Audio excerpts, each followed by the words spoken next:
प्राचीन भारत में जब महिलाओं की आवाज़ें अक्सर दबाई जाती थीं, तब भक्तिगिरी आंदोलन ने उन्हें एक मंच दिया और उन्होंने अपनी भावनाएं व्यक्त की। ये सिर्फ एक आध्यात्मिक प्रवृत्ति नहीं थी, यह एक क्रांति थी, एक कठोर अनुष्ठानों और दमनकारी जाति व्यवस्थाओं का बोल्ड अस्वीकृति। भक्तिगिरी आंदोलन ने ये घोषित किया कि आपको केवल प्यार की आवश्यकता है, कच्चा, बिना पर्दे का प्यार।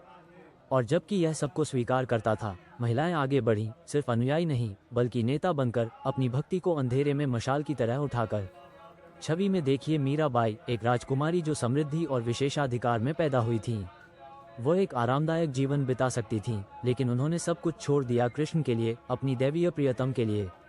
उनके गाने मैंने दिव्य नाम के रत्न की संपत्ति पाई है सिर्फ सुंदर शब्द नहीं थे, वे विद्रोह के कार्य थे।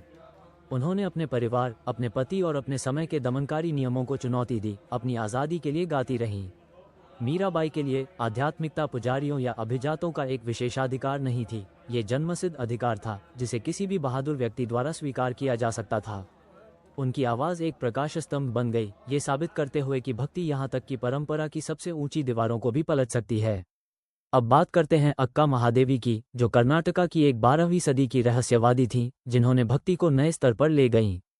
उन्होंने सब कुछ छोड़ दिया, शादी, भौतिक वस्तुएं, यहाँ तक कि कपड़े भी, बस अपने बिखरे बालों से खुद को ढककर। उनकी कविताएं, जो वचन कहलाती हैं, सीधे आत्मा तक पहुँचती हैं। जैसे कि शर्मिंदगी वाली लड़की जो सफ़ेद चमेली भगवान की सुबह की रोशनी पहन रही है। उन्होंने न केवल समाज को चुनौती दी, उन्होंने उसे पार कर लिया।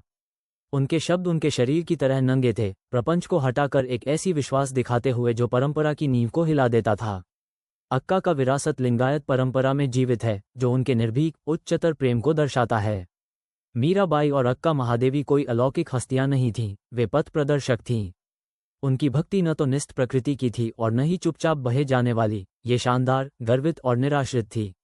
उन्होंने ईश्वर के लिए गाया, हाँ, लेकिन उन्होंने हमसे भी गाया, सदियों से, ये साबित करते हुए कि दैवीयता का जेंडर, जाति या दर्जा से कोई लेना देना नहीं है। अपने छंदों के माध्यम से उन्होंने संस्कृति को फिर से आकार दिया, अन्याय को चुनौती दी और मानव और पवित्र के बीच एक पुल बनाया जो आज भी खड़ा है। तो अगली बार जब आप किसी भक्ति भजन को सुने या किसी रहस्यवादी कविता पर ठोकर खाएं, रुकें और सुनें। इन महिलाओं ने सिर्फ मूल को तोड़ा नहीं, उन्होंने इसे चकनाचूर कर दिया, और उनकी आवाज़ें आज भी हमारी आत्माओं को छूती हैं, हमें याद दिलाती हैं कि सबसे शक्तिशाली क्रांतियां अक्सर एक अकेले, निर्भीक गीत के साथ शुरू होती हैं।